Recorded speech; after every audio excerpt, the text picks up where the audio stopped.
Curfew زدہ ماحول میں موجود ہیں، اپنے گھروں سے نہیں نکل سکتے، نکلتے ہیں تو ان پر گولیاں برسائی جاتی ہیں، اور پھر آزاد کشمیر یا پاکستان میں ہم لوگ عید وغیرہ منا رہے ہوتے ہیں، کیا اس وقت احساس ہوتا ہے، کیا جذبہ ہوتا ہے دل میں؟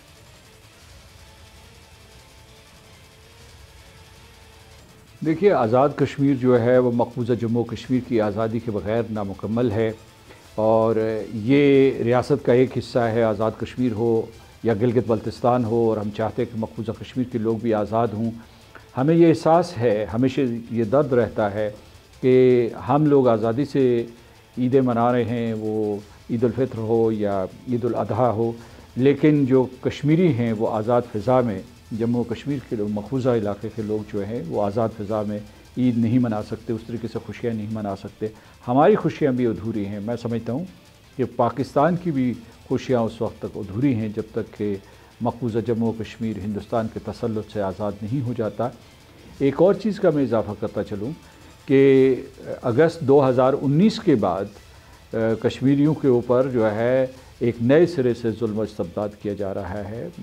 جیسا کہ میں نے پہلے کہا کہ باہر سے لا کے ہندو آباد کیے جا رہے ہیں، کوئی تقریباً 40 لاکھ کے قریب جو ہے ان کو ڈومیسائل سرٹیفکیٹس دیے جا چکے ہیں، اور اس کے بعد کشمیریوں سے ان کی زمین چھینی جا رہی ہے، وہاں نوجوان قتل کر دیے جاتے ہیں۔ تو اس فضا میں جو ہے وہ عید الاضحیٰ منائیں گے۔ یعنی یہ کہ جو باقی لوگ تو وہ اس کی جانوروں کی قربانی دیتے ہیں، وہاں انسان قربانی دے رہے ہیں اور آزادی کی خاطر دیکھتے ہیں، پاکستان سے اپنے رشتے کی وجہ سے دے رہے ہیں، آزاد کشمیر کے ساتھ جڑنے کے لیے دے رہے ہیں، یا آزاد کشمیر بھی ان کے ساتھ اسی طریقے سے جڑنا چاہتا ہے۔ تو یہ ہے کہ ایک درد کی لہر اٹھتی ہے جب بھی وہاں عید الاضحیٰ کا موقع آتا ہے، یا اس سے پہلے جو عید الفطر کا موقع آتا ہے، جب ساری دنیا خوشیاں منا رہی ہوتی ہے، تب بھی وہاں گھر جو ہے وہ ماتم کدے ہوتے ہیں۔ مسعود صاحب، ظاہر ہے پاکستان میں، آزاد کشمیر میں جب نوجوان نسل اپنی خوشیوں میں مگن ہوتی ہے، اس وقت ظاہر ہے مقبوضہ کشمیر میں تو ایک سوگ کا سما ہوتا ہے۔ جو بڑی عمر کے لوگ ہیں وہ تو یہ سمجھ سکتے ہیں، لیکن خاص طور پر ان تہواروں کو چونکہ کہا جاتا ہے تو بچوں کے تہوار ہوتے ہیں، نوجوان نسل کا تہوار ہوتا ہے، تو پاکستانی نوجوانوں کی، آزاد کشمیر کے نوجوانوں کی کیا اس طریقے سے وہ ایک تربیت آپ سمجھتے ہیں کہ کی جا رہی ہے؟ وہ یہ جو سنت ابراہیمی پر عمل ہم کرتے ہیں، ظاہر ہے یہ تو ہمارے فرائض میں شامل ہے، اس قربانی کو تو سمجھتے ہیں، لیکن جس طرح قربانی مقبوضہ کشمیر میں لوگ دے رہے ہیں، اس قربانی کے مفہوم کو کیا ایک آج آزاد کشمیر کا، پاکستان کا نوجوان اس طرح سمجھ سکتا ہے اس کی اصل روح کو؟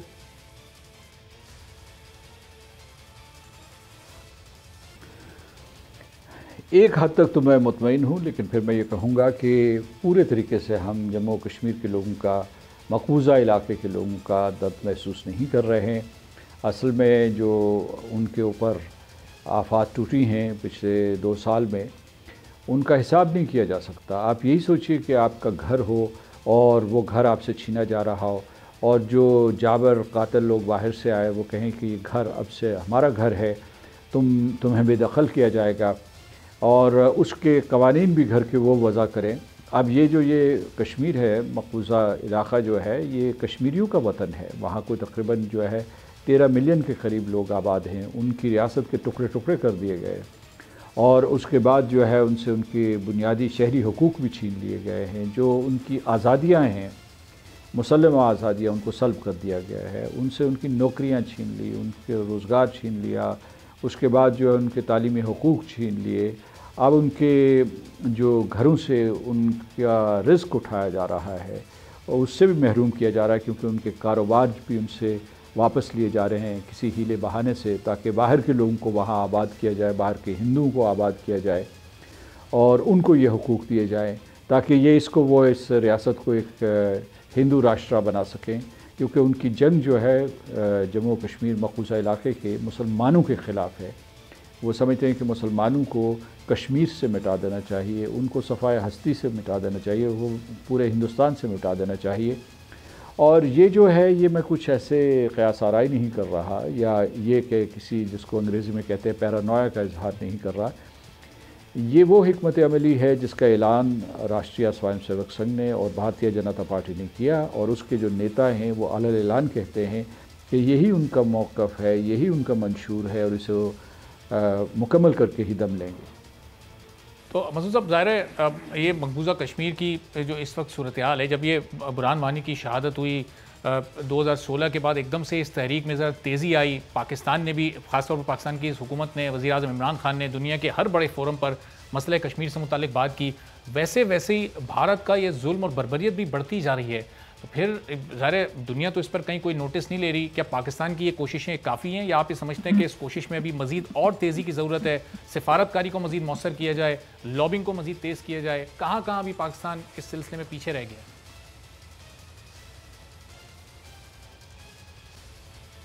جتنی کوششیں پاکستان نے کی ہیں، پاکستان کی ریاست نے کی ہیں، پاکستان کے عوام نے کی ہیں، پاکستان کے منتخب نمائندوں نے کی ہیں، پاکستان کی تمام سیاسی جماعتوں نے کی ہیں، ہم ان کے لیے ان کا شکریہ ادا کرتے ہیں. کیونکہ اہل جموں و کشمیر جو ہے وہ پاکستان کے اوپر اعتماد کرتے ہیں. انہوں نے پاکستان کو اپنا وکیل مانا ہے. اور ویسے بھی میں سمجھتا ہوں کہ پاکستان خود جو ہے وہ جموں و کشمیر کے بغیر نامکمل ہے. یعنی مطلب جب اہل پاکستان یا ان کی قیادت کشمیر کے لیے سیاسی اور سفارتی جنگ لڑ رہی ہوتی ہے تو وہ تکمیل پاکستان کے لیے جنگ لڑ رہی ہوتی ہے. وہ صرف جو ہے کشمیریوں کی جنگ نہیں ہے، پورے پاکستان کی جنگ ہے اور دو قومی نظریے کی جنگ ہے، اس کی تکمیل کی جنگ ہے. تو آپ نے یہ پوچھا کہ کہیں کوئی کمی تو نہیں رہ گئی. تو دیکھیے جو اب تک کوششیں ہوئی ہیں میں نے ان کو سراہا، لیکن ساتھ ساتھ میں یہ کہوں گا کہ کشمیر آزاد نہیں ہوا، کشمیر مقبوضہ جموں کشمیر آزاد نہیں ہوا. کشمیری کے اوپر جو ظلم ہیں وہ ختم نہیں ہوئے. جو بین الاقوامی برادری ہے اس نے شروع میں تو ہمارا ساتھ دیا تھا 5 اگست 2019 کے بعد، لیکن پھر ان کی رفتار بھی مدھم ہو گئی، اور اس کے علاوہ جو کہ ان کے آواز میں بھی وہ توانائی نہیں ہے جو دنیا بھر کی پارلیمنٹس میں تھی، یا ذرائع ابلاغ عامہ میں ہندوستان کو جس طریقے سے نشانہ تنقید بنایا جا رہا تھا، یا جس طریقے سے جو ہے کشمیریوں کی حمایت ہو رہی تھی یا ان کے ساتھ یکجہتی کا اظہار کیا جا رہا تھا، وہ اب نہیں ہے. تو اس لیے یہ ہے کہ یعنی ہمارے لیے چیلنج بڑھ گئے ہیں، اور جو امریکہ کے اور مغربی بلاک کے ہندوستان کے چین کی وجہ سے جو تعلقات ہیں وہ مضبوط تر ہوتے چلے جا رہے ہیں. ایک نئی سرد جنگ شروع ہو گئی ہے، اور اس سرد جنگ کے وجہ سے جو کشمیر سے توجہ ہٹائی جا رہی ہے یا ہٹ گئی ہے، اگرچہ میں سمجھتا ہوں کہ اسی سرد جنگ کی وجہ سے جب چین اور ہندوستان کے درمیان تصادم ہوا تو دنیا کی اس پورے خطے میں اور خاص طور سے جموں و کشمیر میں ایک مرتبہ پھر دلچسپی میں اضافہ ہوا. لیکن دلچسپی کافی نہیں، اقوام متحدہ کے جو کمزور بیانات ہیں وہ کافی نہیں، یا سلامتی کونسل نے 3 اجلاس کر لیا اور اس کے بعد جو ہے ہندوستان سلامتی کونسل کا غیر مستقل رکن بن گیا، تو اس کے بعد وہاں جو بھی کارروائی ہو رہی تھی وہ یکایک رک گئی. تو کہنے کا مطلب یہ ہے کہ ہمیں ایک نئے جذبے کے ساتھ کام کرنے کی ضرورت ہے. یعنی یہ وقت نہیں ہے کہ ہم ایک دوسرے کو مبارکباد دیں یا ایک دوسرے کو نشانہ تنقید بنائیں. ہمیں یہ کرنا چاہیے کہ یہ جو زمینی حقائق ہیں وہاں مقبوضہ جموں کشمیر میں، ان کو سامنے رکھتے ہوئے اپنی نئی حکمت عملی ترتیب دیں، اور مؤثر ہونی چاہیے وہ حکمت عملی. دیکھیں اس سے ہم نتائج حاصل کریں، کیونکہ یہ سلسلہ جو ہے، یہ جو ہماری جو جد و جہد ہے، سیاسی اور سفارتی جد و جہد، یہ 73 سال پر محیط ہے. سوال یہ ہے کہ اب ہمیں، جب کہ زمینی حقائق بہت تیزی سے تبدیل ہو رہے ہیں، جب کشمیر نہیں رہا، جب اس کے اوپر جو ہے ہندو آ کے مسلط ہو رہے ہیں، اور اس کے بعد جو ہے وہ نئی حلقہ بندی کے ذریعے جو وہاں ایک مسلمان قیادت آتی تھی، چلیے وہ صحیح مطلب ایک قسم کی فیک قیادت ہوتی تھی، جعلی قیادت ہوتی تھی، غیر نمائندہ قیادت ہوتی تھی، اس کا بھی صفایا کرنا چاہتے ہیں. تو اس تناظر میں ہماری کیا حکمت عملی ہونی چاہیے، اس کے سلسلے میں میرا مشورہ یہ ہے، اور میں نے بارہا یہ کہا ہے کہ ہماری تمام سیاسی جماعتیں تمام سیاسی اختلافات کو بھلا کر، ان سے بالا تر ہو کر ایک مشترکہ پلیٹ فارم کشمیر کے بارے میں ارتقاء پذیر کریں، اور اس کے بعد جو ہے دنیا کے سامنے وہ پلیٹ فارم پیش کریں. کیونکہ میں سمجھتا ہوں کہ اگر ہم خود اتحاد کا مظاہرہ نہیں کریں گے، یکجہتی کا مظاہرہ نہیں کریں گے، تو پھر جو ہے دنیا بھی اس تندہی سے کام نہیں کرے گی جس طریقے سے اسے کرنا چاہیے. تو مسعود خان صاحب، وزارت پاکستان میں تو ایک طویل عرصے سے کشمیر کمیٹی بنی ہوئی ہے، پہلے مولانا فضل الرحمان اس کو ہیڈ کرتے تھے، اب غالباً فخر امام اس کے ہیڈ ہیں. تو یہ اس کشمیر کمیٹی نے اب تک کیا کچھ کیا عملی طور پر؟ آپ کو پچھلے 8-10 سال میں یہ کمیٹی کہیں فعال نظر آئی پوری دنیا میں؟ اس نے کہیں وزٹس کیے، مسئلہ کشمیر کو اجاگر کیا، مختلف ممالک سے کیا اس نے ملاقاتیں کی ہیں، یا اس کمیٹی کا مقصد بس ایک علامتی طور پر ایک کمیٹی قائم کرنا تھا اور کچھ اس سے حاصل وصول نہیں ہوا؟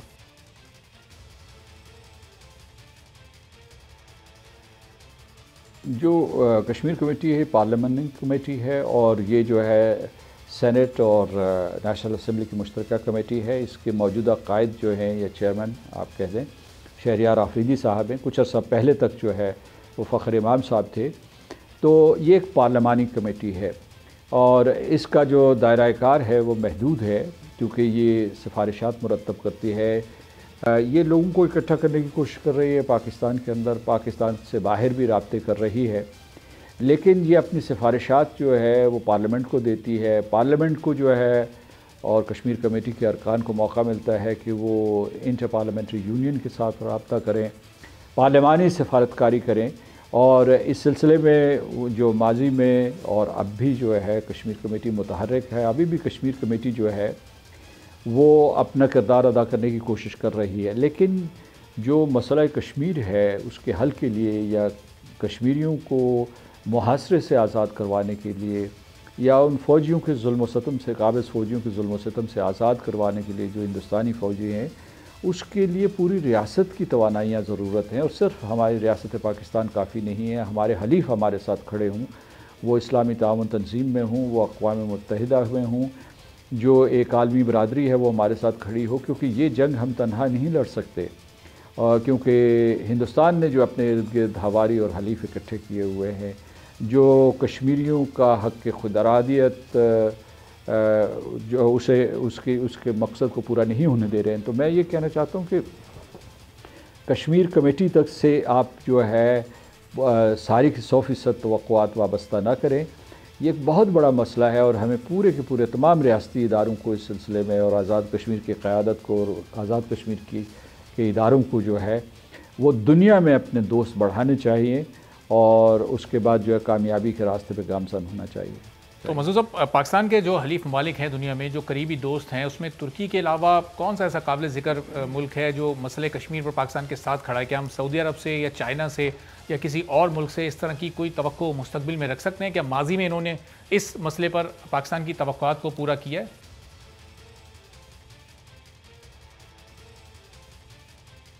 دیکھیے، ترکی کا آپ نے نام لیا. ملیشیا کے مہاتیر محمد صاحب نے 2019 میں جنرل اسمبلی سے خطاب کرتے ہوئے ہندوستان کی شدید مذمت کی تھی، ہندوستانی اقدامات کی شدید مذمت کی تھی. انہوں نے برملا یہ کہا تھا کہ ہندوستان نے کشمیر کے اوپر حملہ کیا ہے، فوجی حملہ کیا ہے اور اس کے اوپر دوبارہ سے قبضہ کیا ہے. تو ہم ان کے بھی شکر گزار ہیں. ایران نے بیان دیا تھا، ایران کے جو رہبر ہیں انہوں نے بیان دیا تھا. بعد میں سعودی عرب جو ہے، سعودی عرب کے جو وزیر خارجہ ہیں فیصل بن فرحان، انہوں نے بھی بیان دیا تھا. یہ نیامی میں ایک اسلامی تعاون تنظیم کا وزارتی اجلاس ہوا تھا، اس میں انہوں نے یہ بیان دیا تھا. اسلامی تعاون تنظیم جو ہے اس نے جو اس کا اجلاس نیامی میں جس کا ذکر کر رہا ہوں نومبر 2020 میں ہوا تھا، انہوں نے بہت مضبوط اعلامیہ جاری کیا تھا اور اس کے بعد بہت ہی واضح قراردادیں پاس کی تھی. تو اس حد تک ہماری حمایت تو ہے. اس کے علاوہ کچھ مغربی ممالک جو ہیں انہوں نے بھی اس سلسلے میں ہندوستان کو برا بھلا کہا. اس کے بعد جو ان کی دو طرفہ ملاقاتیں ہوئی یا جو ان کے دفاتر خارجہ نے بیانات دیے، اس میں ہندوستان کو جواب دہ ٹھہرایا گیا. اور اس کے بعد اسی طریقے سے ذرائع ابلاغ عامہ کا میں نے ذکر کیا تھا. کچھ مغربی ممالک جو ہیں، مغربی پارلیمنٹس خاص طور سے میں یورپین پارلیمنٹ، US کانگریس اور اس کے علاوہ اس کا برطانوی پارلیمنٹ کا یا آسیان کی کچھ پارلیمنٹس جو ہیں انہوں نے بھی ہماری حمایت کی ہے. تو حمایت تو موجود ہے، لیکن میں ہمیشہ لوگوں کو یہ کہتا ہوں کہ جب آپ کھڑے ہوں گے تو دنیا آپ کے ساتھ کھڑی ہوگی. اگر آپ اپنے صرف باہمی اختلافات میں الجھے رہیں گے اور کشمیر آپ کی ترجیحات میں پہلی ترجیح نہیں بنتی ہے، پہلی پرائیورٹی نہیں بنتی ہے، تو اس کے بعد دنیا کے اپنے مسائل ہیں، اپنے بکھیڑے ہیں، وہ نگاہیں پھیر لیں گے. تو اس لیے ضروری یہ ہے کہ آپ مجھ سے پوچھیں کہ مستقبل میں کیا اسٹریٹجی ہونی چاہیے، تو مستقبل میں اسٹریٹجی یہ ہونی چاہیے کہ ہم اسے اعلیٰ ترین ترجیحات میں شامل کریں اور اس کے لیے بہت ہی جانفشانی سے تگ و دو کریں۔ صحیح۔ اب مسعود صاحب، ابھی کچھ عرصے پہلے بھارت نے ایک آل پارٹیز کانفرنس بلائی، اس میں اپنے من پسند سیاسی رہنماؤں کو بلایا گیا اور من پسند فیصلے کر کے پوری دنیا کے سامنے رکھ دیے گئے، دنیا کو بیوقوف بنا دیا گیا۔ تو یہ بھارت کے لیے کیا اتنا آسان ہے کہ اس طرح ایک آل پارٹیز کانفرنس بلا کر پوری دنیا کی آنکھیں اس پر بند کر دی گئیں؟ اور آپ کو نہیں لگتا پاکستان کو بھی اس کا جواب پھر اسی طرح کی ایک آل پارٹیز کانفرنس سے دینا چاہیے، جہاں پورے ملک کی سیاسی جماعتیں اکٹھا ہوں، کشمیر کے مسئلے پر بات ہو اور پھر ایک مؤثر پیغام پوری دنیا کے سامنے رکھا جائے، اور جو بھارتی آل پارٹیز کانفرنس میں ہوا اس کی بھی چیزیں سامنے لائی جائیں اور دنیا کے سامنے رکھی جائیں؟ اس سے کوئی فائدہ ہو سکتا ہے؟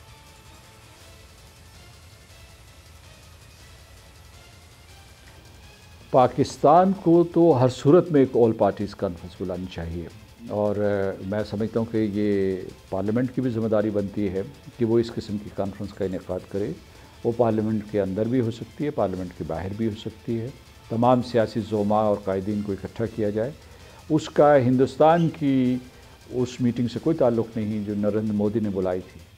نریندر مودی نے جو لیڈر بلائے تھے اس کی جو تدبیر ہے وہ کارگر نہیں ہوئی، اور یہ بات بھی جان لیجئے کہ وہ ہندوستان کے من پسند قائدین نہیں تھے، وہ اصل میں ہندوستان ان کو بھی مسترد کر چکا ہے۔ اس میں محبوبہ مفتی کو انہوں نے قید کیا، اس کے بعد عمر عبداللہ اور فاروق عبداللہ جو ہے ان کو بھی مارجنلائز کر دیا تھا 5 اگست 2019 کے بعد، ان کو بھی جیلز میں رکھا تھا۔ لیکن جو چیز ہمیں کھل کر کہنی چاہیے اور ہمیں بالکل سمجھنی چاہیے کہ یہ قائدین جو ہیں یہ جعلی قائدین ہیں، یہ کشمیریوں کی نمائندگی نہیں کرتے، کشمیری ان کو مسترد کر چکے ہیں۔ یہ وہ بیوپاری ہیں، سیاسی بیوپاری ہیں جو کشمیر کو بیچتے چلے آئے ہیں، 1947 سے لے کر اب تک بیچتے چلے آئے ہیں۔ یعنی پہلے شیخ عبداللہ جو ہے جا کے ہندوستانیوں کے ساتھ ملے، پھر فاروق عبداللہ نے ظلم کے پہاڑ توڑ دیے، پھر اس کا بیٹا جو ہے عمر عبداللہ، اس نے اپنے دور حکومت میں کشمیریوں کی آنکھیں چھینی پیلٹ گن کے استعمال سے۔ پہلی مرتبہ اس وقت پیلٹ گنز استعمال ہوئی۔ محبوبہ مفتی کے دور میں کوئی تقریباً 1500 کے قریب جو نوجوان تھے، بلکہ ہر عمر کے لوگ جو تھے وہ بینائی سے محروم ہوئے پیلٹ گن کے استعمال کی وجہ سے۔ تو یہ سارے کے سارے لوگ جو ہیں، اس میں غلام نبی آزاد جو ہے جو کانگریس کے لیڈر ہیں، ان سب لوگوں کے ہاتھ جو کشمیریوں کے خون سے رنگے ہوئے ہیں، یہ کشمیریوں کے مجرم ہیں۔ اور جب انہیں پتہ چلا کہ نریندر مودی بھارتیہ جنتا پارٹی جو ہے انہیں ایک کنارے پہ بٹھا دیا ہے، وہ اب سیاسی دھارے کا حصہ نہیں ہیں، تو انہوں نے پھر جو ہے یہ ہاتھ پاؤں مارنے شروع کر دیے۔ اچھا، نریندر مودی جو ہے ان کا مقصد یہ ہے، یا بھارتیہ جنتا پارٹی کا مقصد یہ ہے کہ ان کو ملایا جائے، یہ جو جعلی قائدین ہیں جن کو میں فیک کرنسی کہتا ہوں، ان کو کسی طریقے سے ملوایا جائے اور ان سے جو ہے ان کی توثیق کروا دی، حمایت کروا دی جائے جو انہوں نے غیر قانونی اقدامات کیے ہیں، جو 2019 کے بعد جو انہوں نے اقدامات کیے ہیں۔ اور اس کے دوسرے یہ ہے کہ میں نے ذکر کیا تھا تھوڑی دیر پہلے کہ وہ وہاں نئی حلقہ بندی کر رہے ہیں تاکہ مسلمانوں کی نمائندگی جو ایک کوئی کٹ پتلی اسمبلی بنے گی اس میں گھٹا دی جائے، اس کی حیثیت علامتی تھی، وہ بھی ختم کرنا چاہتے ہیں۔ تو کہنے کا مطلب یہ ہے کہ ہم ہندوستان کی نقالی میں نہیں بلکہ اپنی یعنی کشمیریوں کے سلسلے میں ایک نئی حکمت عملی بنانے کے لیے، ایک نئی سیاسی حکمت عملی بنانے کے لیے یہاں ایک آل پارٹیز کانفرنس کا انعقاد ہونا چاہیے۔ ٹھیک ہے، سردار مسعود خان صاحب آزاد کشمیر کے صدر ہمارے ساتھ موجود ہیں۔ ایک بریک کے بعد جب واپس آئیں گے تو آزاد کشمیر میں اس وقت پاکستانی سیاسی جماعتیں جس طرح سے کیمپین کر رہی ہیں کہ بھارت کو وہ ایک مؤثر پیغام دے رہی ہیں یا پھر صرف آپس میں ایک دوسرے پر ہی تنقید کی جا رہی ہے؟ ایک بریک کے بعد آزاد کشمیر کے الیکشن پر کچھ گفتگو ہوگی۔ قومی سلامتی کے سلسلے میں، پاکستان کے نیوکلیئر پروگرام کے سلسلے میں، اس کے کشمیر کے سلسلے میں اور چین کے ساتھ پاکستان کے تعلقات کے سلسلے میں جو اختلافی بیانات ہیں ان کو تھوڑی دیر کے لیے ہمیں علیحدہ رکھ لینا چاہیے۔ کیا کشمیر کو عمران خان ایک صوبہ بنانا چاہتے ہیں؟ اور میں نہیں سمجھتا کہ اس قسم کا کوئی فیصلہ ہوا ہے کہ کشمیر کو صوبہ بنایا جائے، آزاد کشمیر کو صوبہ بنایا جائے۔ تو وہ یہ ہے کہ خدشات موجود ہیں گلگت بلتستان کے بعد۔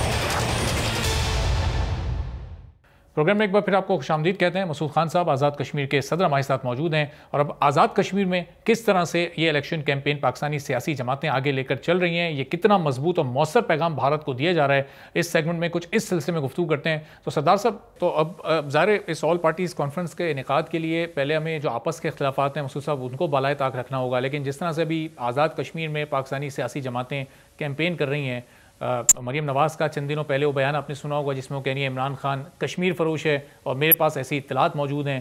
تو اب یہ اس طرح کی باتیں یا تو آپ کسی فورم پر جا کر ثابت کریں, اور اگر آپ ثابت نہیں کر سکتی تو محض صرف الیکشن جیتنے کے لیے الزامات, پھر اس طرح کے بیانات کو آپ کیسے لیں گے ایسے ماحول میں؟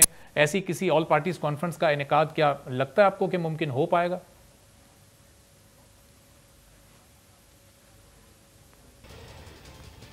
جو سیاسی ماحول کی گرما گرمی میں اس قسم کے بیانات آتے رہتے ہیں, ان کو اہمیت نہیں دینی چاہیے.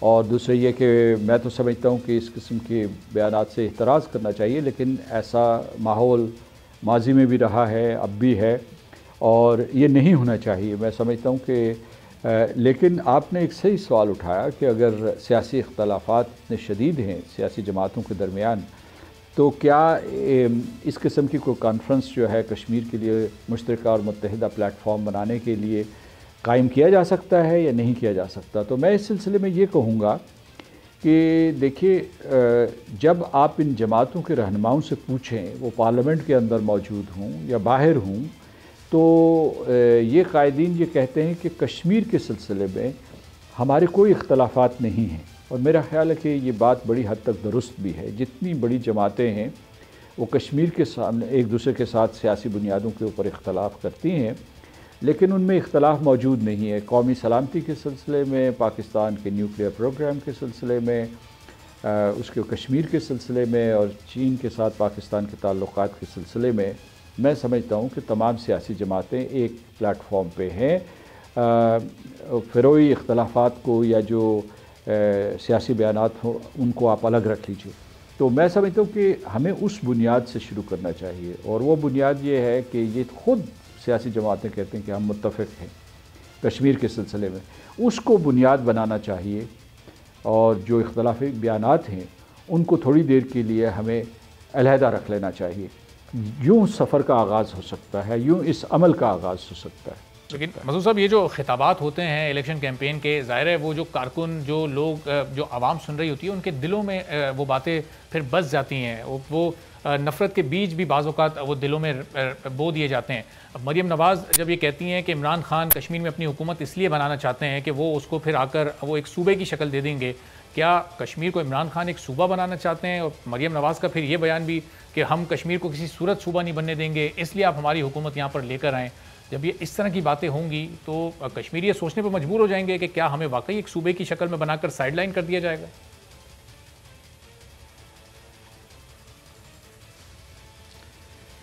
میں نہیں سمجھتا کہ اس قسم کا کوئی فیصلہ ہوا ہے کہ کشمیر کو صوبہ بنایا جائے, آزاد کشمیر کو صوبہ بنایا جائے. اور آزاد کشمیر کے لوگوں نے کہا ہے, بلکہ جموں و کشمیر کے لوگوں نے کہا ہے کہ آزاد کشمیر صوبہ نہیں بنے گا, یہ ایک ریاست ہے. اور 24 اکتوبر 1947 کے دن یہ وجود میں آئی تھی. اس کا ایک الگ جو ہے عبوری آئین موجود ہے, اس کا ایک صدر ہوتا ہے, ایک وزیر اعظم ہوتا ہے, اس کی بائی کیمرل لیجسلیچر ہے, اس کی جو ہے 2 ٹیئر جوڈیشری ہے. تو اس کے پورے کا پورا ریاست کا ڈھانچہ بنا ہے. یہ ٹھیک ہے کہ ریاست آزاد جموں و کشمیر اور ریاست پاکستان کے باہم تعلقات ہیں, اور یہ تعلقات برقرار ہیں, وہ بھی ایک ضابطے کے تحت ہیں. پاکستان نے اپنے آئین میں یہ لکھا ہوا ہے, جو آئین کی شق 257 ہے, اس میں یہ لکھا ہوا ہے کہ پہلے کشمیری جو ہے اپنے سیاسی مستقبل کا فیصلہ کریں گے, اور اس کے بعد جو ہے ریاست جموں و کشمیر کے لوگ جو ہے اور پاکستان کے لوگ اپنے تعلقات استوار کریں گے. تو کہنے کا مطلب یہ ہے کہ یہ جو ہے یہ وہاں سے بھی یہ پیغام ہے. اور کیوں آزاد کشمیر کی ریاست ہے؟ میں سمجھتا ہوں کہ آزاد کشمیر کی ریاست اس لیے اہم ہے کہ یہ ایک بیس کیمپ ہے.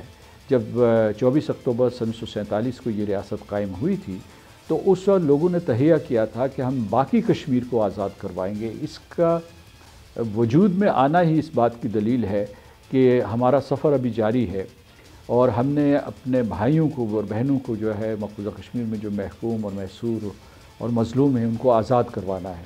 تو میں آپ کو یہ بتانا چاہتا ہوں کہ یعنی نہ تو پاکستان کے عوام اس کے لیے تیار ہیں، نہ آزاد کشمیر کے عوام اس کے لیے تیار ہیں، نہ کوئی اس قسم کا اندیا دیا گیا ہے۔ تو یہ ٹھیک ہے، لوگ جو ہے یہ بات آپ بڑی حد تک صحیح کہہ رہے ہیں، کیونکہ آپ ایک جو ہے غیر جانبدار مبصر ہیں۔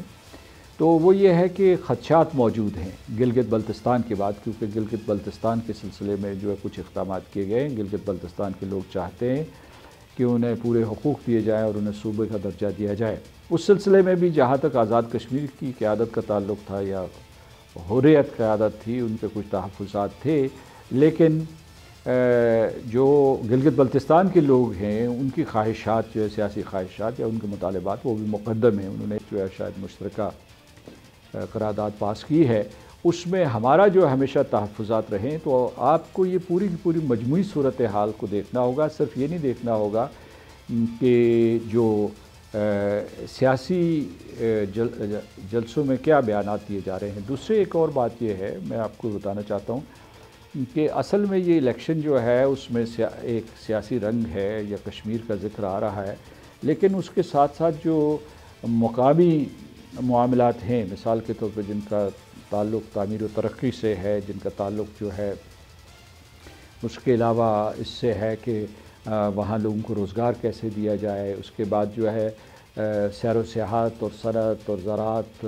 اور نئی ٹیکنالوجی جو ہے سائنس اینڈ ٹیکنالوجی کو کیسے فروغ دیا جائے، معیاری تعلیم کو کیسے فروغ دیا جائے، یہ ترجیحات ہیں تمام سیاسی جماعتوں کی۔ اور میں آپ کو ایک بات بتا رہا ہوں کہ وہ آپ جو آزاد کشمیر میں یہ آزادی دیکھ رہے ہیں، سیاسی آزادی جو ہے، ہر جماعت جو ہے اپنا نقطہ نظر کھل کر بیان کر رہی ہے۔ تو اس قسم کی آزادیاں جو ہیں وہ مقبوضہ کشمیر میں موجود نہیں ہیں۔ آپ اس کا یہ روشن پہلو دیکھیے، یہ مثبت پہلو دیکھیے کہ جس قسم کی آزادی ہے، جس قسم کی گہما گہمی ہے، گرما گرمی ہے، انتخابات میں پرامن ہو رہی ہے، لوگ اختلاف رائے بھی پرامن طریقے سے کر رہے ہیں۔ تو تمام سیاسی جماعتیں میرا خیال ہے کہ ایک ضابطہ اخلاق کی پابندی کر رہی ہیں اور آزاد کشمیر کے لوگوں کو بنیادی حقوق مل رہے ہیں۔ اس چیز کی طرف اشارہ کیجیے، کیونکہ آپ تقابل کر کے دیکھیے کہ وہاں جو ہے جو مقبوضہ جموں کشمیر کے لوگ ہیں ان سے بنیادی حق کے رائے دہی چھین لیا گیا ہے۔ وہ ایک محکوم ریاست ہے، ایک نوآبادی ہے جس کو ہم مقبوضہ کشمیر کہتے ہیں۔ ریاست کو جو 3 ٹکڑے کر دیے گئے ہیں، ان کو یونین ٹیریٹری بنا دیا گیا۔ یونین ٹیریٹری ایسے ہوتا ہے جیسے فیڈرل کیپٹل ٹیریٹری ہوتی ہے، یعنی اس کی حکمرانی براہ راست دلی سے ہوتی ہے، اور لوگوں کو بولنے کی اجازت نہیں، زبان بندی ہے، ووٹ تو دور کی بات ہے۔ اور پھر جو ہے ان کی پوری جو کشمیر کا سیاسی ڈھانچہ ہے اسے مسخ کرنے کی کوشش کی جا رہی ہے۔ ادھر دیکھیے، ادھر اور وہاں 9 لاکھ فوجی دندناتے پھر رہے ہیں جو ہر روز کشمیریوں کو قتل کرتے ہیں۔ ادھر آزاد کشمیر میں دیکھیے کہ آزاد کشمیر میں کس قسم کی آزادی ہے، اور پھر کس طریقے سے آپ جو ہے کھل کر تبصرہ کر رہے ہیں۔ وہاں ہندوستان میں یہ صورتحال ہے کہ وہاں جو صرف مقبوضہ جموں کشمیر میں ذرائع ابلاغ کے اوپر پابندیاں نہیں ہیں، بلکہ پورے کے پورے ہندوستان میں جو ہے وہاں زبان بندی کی ہوئی ہے کشمیر کے سلسلے میں۔ وہاں جو ہندوتوا کا ایجنڈا ہے اس کو فروغ دیا جا رہا ہے، اس کا پرچار کیا جا رہا ہے، اور راشٹریہ سوائم سیوک سنگھ اور بھارتیہ جنتا پارٹی جو ہے وہ کسی کو نہیں بولنے دے رہے ہیں، انہوں نے پابندی لگائی ہوئی ہے۔ تو میں سمجھتا ہوں کہ دنیا کو یہ دیکھنا چاہیے کہ کس آزاد فضا میں کشمیر میں انتخابات ہو رہے ہیں، آزاد کشمیر میں انتخابات ہو رہے ہیں، اور سیاسی جماعتیں کس آزادی سے اپنا نقطہ نظر بیان کر رہی ہیں۔ صحیح، اب مسعود صاحب ظاہر ہے اس کے نقطہ نظر پر ذرا آگے چل کر بات کرتے ہیں، لیکن میں ایک سوال آپ سے، گلگت بلتستان کہ عوام کی یہ خواہش تھی کہ انہیں باقاعدہ صوبہ بنایا جائے، ان کو بنیادی حقوق فراہم کیے جائیں، تو کشمیر کے عوام کی کیا خواہش ہے؟ کشمیر کی سیاسی قیادت اس سلسلے میں کیا سوچتی ہے؟ ابھی تک ذرا اس طرح کی کوئی بات نہیں ہوئی، لیکن اپوزیشن جماعتوں کی طرف سے حکومت پر الزام لگ رہا ہے، تو کہیں نہ کہیں کیا کسی سطح پر لوگوں کے دلوں میں خواہش ہے کہ کشمیر صوبہ بن کر پاکستان کا حصہ بن جائے، یا پھر کشمیری عام طور پر اس بارے میں نہیں سوچ رکھتے اور ایک آزاد حیثیت میں رہنا چاہتے ہیں؟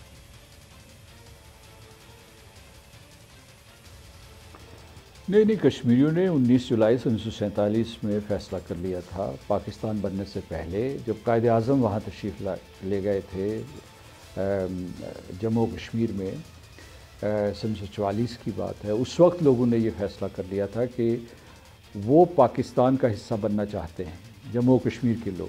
یہ تو بعد میں جو ہے 1947 میں جو ہے مہاراجہ کشمیر نے اپنی مکاری اور چالاکی سے، ہندوستان نے اپنے ایک فوجی کارروائی کے ذریعے کشمیر کے ایک حصے کے اوپر قبضہ کر لیا ہے۔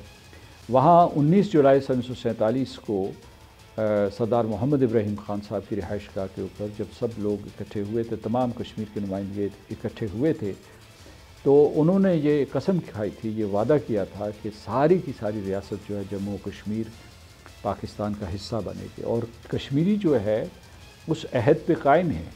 لہٰذا وہ یہ ہے کہ لیکن یہ ریاست کے لوگوں نے فیصلہ کرنا ہے، یعنی بین الاقوامی قانون کے مطابق، اقوام متحدہ کی قراردادوں کے مطابق۔ بھارت نے بھی شروع میں یہ وعدے کیے تھے، اور پاکستان نے جو وعدے کیے تھے اس کا وہ پابند ہے کہ ایک رائے شماری کے ذریعے جو ہے اہل جموں کشمیر فیصلہ کریں گے اپنے مستقبل کا۔ پاکستان بھی اپنے وعدوں پہ قائم ہے اور کشمیری بھی اپنی قسم پہ قائم ہے، تو یہ وہاں کا کشمیر کا نقطہ نظر ہے۔ صحیح۔ اور ابھی مسعود صاحب تھوڑی دیر پہلے بھارت کو ایک مؤثر پیغام دینے کی بات ہوئی تھی، تو یہ جو الیکشن مہم چل رہی ہے جس میں آپ نے بتایا کہ تمام جماعتیں آزادی کے ساتھ اپنا نقطہ نظر پیش کر رہی ہیں، ایک دوسرے پر تو بڑی شدید تنقید کر رہی ہیں، اب ایک دوسرے کے ساتھ اختلافات بھی اپنی جگہ پر، کیا بھارت کو ایک مؤثر پیغام ان تمام جماعتوں نے مل کر دیا ہے کہ اس الیکشن کیمپین کو ایک پلیٹ فارم کی طرح استعمال کیا جا سکتا تھا کہ خاص طور پر بھارت کو پیغام دیا جاتا اور دنیا بھر میں مقبوضہ کشمیر سے ایک اتحاد کے ساتھ ان کے ساتھ ایک اتحاد کو قائم رکھنے کا ایک پیغام دیا جاتا؟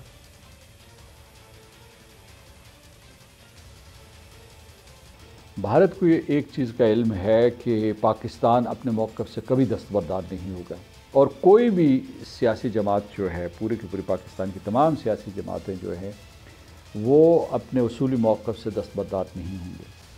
اور یہ میں آپ کو بتاؤں کہ دنیا میں جہاں کہیں بھی انتخابات ہوتے ہیں، وہ امریکہ میں انتخابات ہوں، ڈیموکریٹس یا ریپبلکنز کے درمیان آپ نے انتخابات دیکھے ہوں گے، ڈونلڈ ٹرمپ اور جو بائیڈن کی جو بحثیں ہوئی یا اس کے بعد جو ان کے مباحثے ہوئے، اور اسی طریقے سے ہندوستان میں جب انتخابات ہوتے ہیں تو اس میں مختلف قسم کے بیانات آتے ہیں اور ایک دوسرے سے اختلافات ہوتے ہیں قومی موضوعات کے اوپر۔ کشمیر بھی ایک قومی موضوع ہے، لیکن ہندوستان کو یہ علم ہے کہ پاکستان کے قائدین، پاکستان کی سیاسی جماعتیں اور پاکستان کے لوگ کشمیر کے سلسلے میں اپنے موقف سے دستبردار نہیں ہوں گے۔ یہ انہیں معلوم ہے، بیانات کچھ بھی ہوں، لیکن یہ ہے کہ وہ کبھی دستبردار نہیں ہوں گے، اور یہ کشمیریوں نے بھی قسم کھائی ہوئی ہے۔ اور دوسرے یہ ہے کہ کشمیریوں کی اس قسم کے پہرے دار خود کشمیری بھی ہیں اور پاکستان کے عوام الناس بھی۔ سردار مسعود صاحب ہمارے ساتھ موجود ہیں، ایک چھوٹا سا بریک لیتے ہیں، واپس آئیں گے، پھر آزاد کشمیر کے صدر سے مزید گفتگو ہوگی۔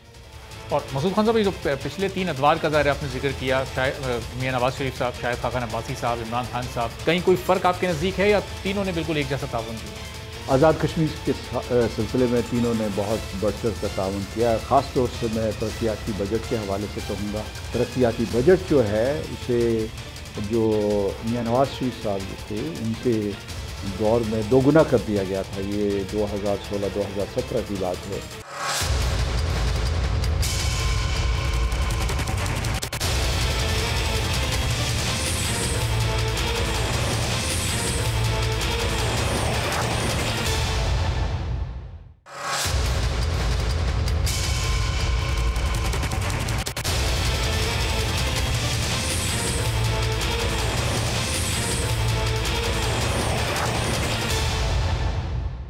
Welcome back. صدر آزاد کشمیر مسعود خان صاحب ہمارے ساتھ موجود ہیں۔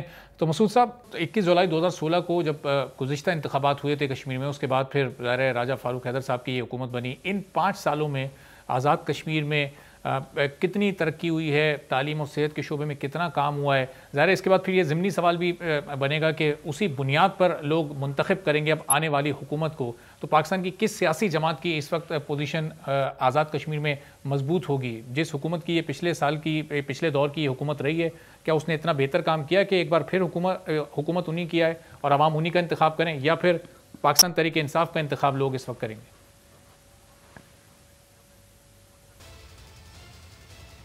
دیکھیے اس سلسلے میں قیاس آرائی کرنا نامناسب ہوگا، کیونکہ یہ فیصلہ تو ووٹرز نے کرنا ہے، اور ہر سیاسی جماعت جو ہے وہ زور شور کے ذریعے انتخابی مہم چلا رہی ہے، اور ہر ایک اپنا ایجنڈا پیش کر رہی ہے، کارکردگی کا ذکر کر رہی ہے یا مستقبل کے لیے وعدے کر رہی ہے۔ تو لہٰذا یہ قیاس آرائی کرنا کہ کون سی جماعت جیتے گی وہ قبل از وقت بھی ہے، اور یعنی مطلب یہ ہے کہ یہ قسم کے جو ہے اس میں مختلف قسم کے جو ہے سوالات اٹھ سکتے ہیں۔ لیکن یہ میں آپ کو بتاؤں کہ جو گزشتہ 5 سال گزرے ہیں، حکومت کی ترجیحات 3 رہی ہیں۔ ایک یہ کہ مسئلہ کشمیر سر فہرست، تحریک آزادی کشمیر سر فہرست، دوسرا جو ہے قانون کی حکمرانی، اور تیسرا جو ہے معاشی ترقی۔ یہ تو ان تینوں کے اوپر کام کیا گیا ہے، اور ان میں جو ہے کشمیر کی وکالت کی گئی۔ یہ اس 5 سالہ دور میں نہ صرف حکومت پاکستان جو ہے اس کے نمائندوں نے دنیا بھر میں جا کے، یا جو پاکستان کے قائدین ہیں ان نے مسئلہ کشمیر اٹھایا، بلکہ آزاد کشمیر کی قیادت بھی جو ہے وہ بھی برسلز گئی ہے، لندن گئی ہے، نیو یارک گئی ہے، کینیڈا گئی ہے، اس کے بعد جو ہے خلیجی ریاستوں میں گئی ہے، اس کے علاوہ جو ہے جو جنوب مشرقی ایشیا میں گئی ہے، جہاں جہاں بھی کشمیر کا علم اٹھایا جا سکتا تھا وہاں اٹھایا ہے۔ دوسرے جو ہے وہ قانون کی حکمرانی جو ہے اسے تقویت دینے کی کوشش کی گئی ہے، اور تیسری بات یہ ہے کہ جو آپ نے خصوصی طور پر سوال پوچھا کہ اس میں جو سب سے زیادہ پیش رفت ہوئی ہے وہ انفراسٹرکچر ڈیولپمنٹ میں ہوئی ہے۔ جو سڑکوں کا جال ہے پورے کے پورے آزاد کشمیر میں بچھایا گیا ہے، سیر و سیاحت کو فروغ دیا گیا ہے، صنعت کو مہمیز دی گئی ہے، اس کے علاوہ جو زراعت جو ہے اسے بھی بہتر بنانے کی کوشش کی گئی ہے، جو تعلیم پہ خاص طور سے توجہ دی گئی ہے، معیاری تعلیم پہ میں کہوں گا جو ہماری 5 پبلک سیکٹر یونیورسٹیز ہیں، یا میڈیکل کالجز ہیں، یا کیڈٹ کالجز ہیں، یا پوسٹ گریجویٹ کالجز ہیں، وہ اب نئی ٹیکنالوجیز بھی پڑھا رہی ہیں، تو اس وجہ سے وہاں بڑی پیش رفت ہوئی ہے۔ اس میں یعنی یہ آزاد کشمیر کے لوگوں نے، آزاد کشمیر کی حکومت نے بھرپور کوشش کی، اپنی طرف سے کوشش 100% تھی، نتائج ہمیں دیکھنے ہوں گے۔ لیکن میں آپ کو یہ بھی بتاؤں کہ یہ حکومت پاکستان کی معاونت سے ہوا ہے، مطلب جو یہ 5 سال گزرے ہیں اس میں تقریباً 3 ادوار رہے ہیں حکومت پاکستان کے۔ پہلا دور جو ہے میاں محمد نواز شریف صاحب کا تھا، دوسرا اس کے بعد شاہد خاقان عباسی اسی جماعت سے وزیر اعظم بنے، اور پھر تیسرا جو ہے موجودہ وزیر اعظم عمران خان صاحب کا ہے۔ تو جو مرکزی حکومت ہے، فیڈرل گورنمنٹ ہے، اس کے جو انہوں نے جو منصوبہ بندی کی یا جو ہماری مدد کی حکومت پاکستان نے حکومت آزاد کشمیر کی، اس کے لیے ہم شکر گزار ہیں۔ مثلا ترقیاتی کاموں کے سلسلے میں کبھی بھی کوئی رکھنا نہیں ہوا، تو اس لیے یہ ہم نے ایک دوسرے کے ساتھ مل کر جو ترقیاتی اہداف حاصل کیے ہیں، اور بڑی تیزی سے ترقی ہوئی ہے۔ اس میں جو ماضی کی حکومتیں ہیں میں ان کو بھی سلام پیش کرنا چاہتا ہوں کہ انہوں نے بھی آزاد کشمیر کی تعمیر و ترقی پہ توجہ دی ہے۔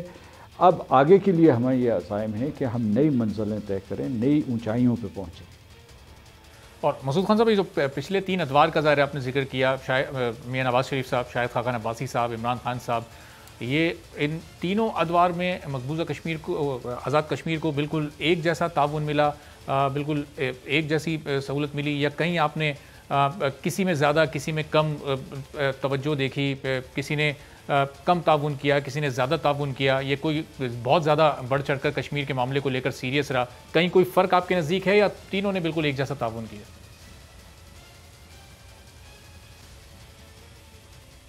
آزاد کشمیر کے سلسلے میں تینوں نے بہت بڑھ چڑھ کر تعاون کیا، خاص طور سے میں ترقیاتی بجٹ کے حوالے سے کہوں گا۔ باقی بھی جو بجٹ کی صورت میں اب جو ہے جو 13ویں امینڈمنٹ کے بعد آزاد کشمیر کے پاس بھی بہت سے مالی اختیارات ہیں، بلکہ کلیتاً اختیارات اس کے پاس آ گئے ہیں، لیکن جو اسلام آباد کی طرف سے مدد ہوتی ہے وہ جاری رہی۔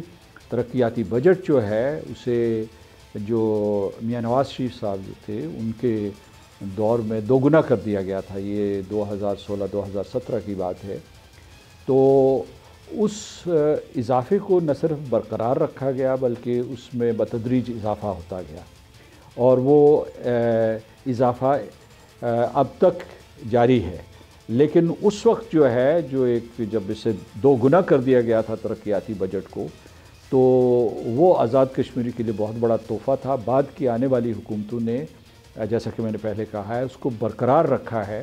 تو یعنی یہ ہم ہندوستان کو بھی یہ پیغام دینا چاہتے ہیں اصل میں کہ یہاں جو ہے توجہ رہی ہے جو ہے تعمیر و ترقی کے اوپر، وہاں جو ہے قتل عام اور تباہی جو ہے ان کے لیے ترجیحات رہی ہیں۔ تو اس لیے یہ ہے کہ اور جو ہے وہ کچھ پروپیگنڈا کریں یا یہاں کسی قسم کی کوئی غلط فہمیاں ہوں، میں سمجھتا ہوں کہ جو فیڈریشن آف پاکستان اور ریاست آزاد جموں و کشمیر کے درمیان مثالی تعاون رہا ہے۔ صحیح۔ تو مسعود صاحب، بس اختتامی لمحات میں پروگرام، آخری سوال آخر میں آپ سے جاننا چاہوں گا کہ آزاد کشمیر کی، گلگت بلتستان کی ہمیشہ سے روایت رہی ہے کہ پاکستان میں جو اسلام آباد میں حکومت ہوتی ہے، جو وفاقی حکومت ہوتی ہے، اسی جماعت کو آزاد کشمیر میں بھی اور گلگت بلتستان میں ہی منتخب کیا جاتا ہے۔ ظاہر ہے حکومت وفاق میں ہوگی تو فنڈز کی فراہمی اور دوسرے معاملات، بجٹس وغیرہ میں بڑی آسانی ہوتی ہے۔ تو اس کا مطلب کہ اس بار بھی صورتحال کچھ ایسی ہی ہو سکتی ہے، کیونکہ اگر کسی اور جماعت کو، کسی اپوزیشن کی جماعت کو منتخب کیا جاتا ہے تو پھر یہ ترقیاتی بجٹ اور اس طرح کے دوسرے معاملات میں کوئی رخ نہ آ سکتا ہے، مشکلات پیدا ہو سکتی ہیں۔ یہی وجہ ہے کہ وفاقی حکومت کا ہی ہمیشہ انتخاب کیا جاتا ہے۔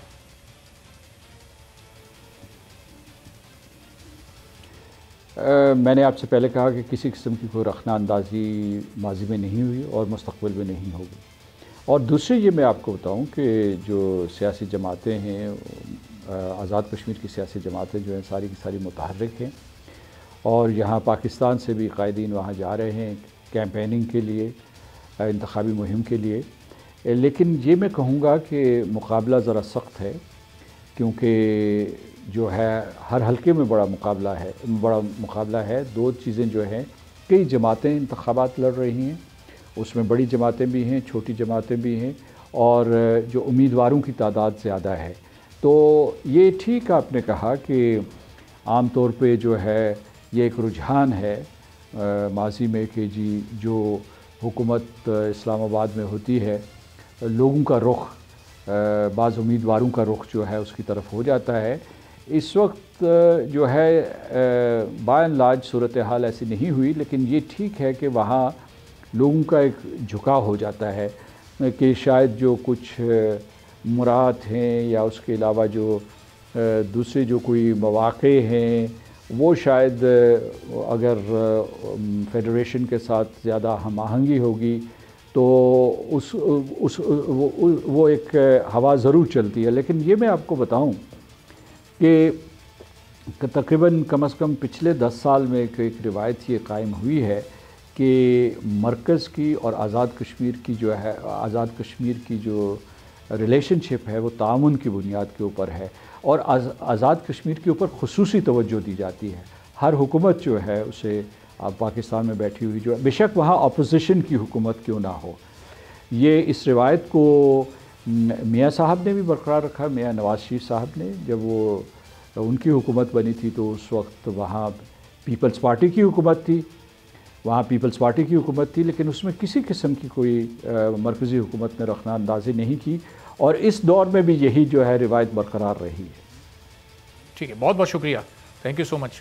مسعود خان صاحب آزاد کشمیر ہمارے ساتھ موجود تھے اور بتا رہے تھے کہ اس الیکشن میں بھرپور طریقے سے تمام جماعتوں نے کیمپین کی ہے، اور اب ظاہر دیکھنا ہے کہ 2-3 روز بعد یہ الیکشن ہے تو آزاد کشمیر کے عوام کس جماعت کو منتخب کرتے ہیں۔ اور ماضی میں جتنی بھی حکومتیں گزری ہیں سب نے ہی بالکل ایک جیسا تعاون آزاد کشمیر سے کیا ہے، کبھی کسی نئی آنے والی حکومت نے آزاد کشمیر کے حکومت کے لیے کہیں کوئی رکاوٹ کھڑی نہیں کی، کبھی کوئی رخنہ نہیں ڈالا۔ آج کے پروگرام سے اجازت دیجیے، اللہ حافظ۔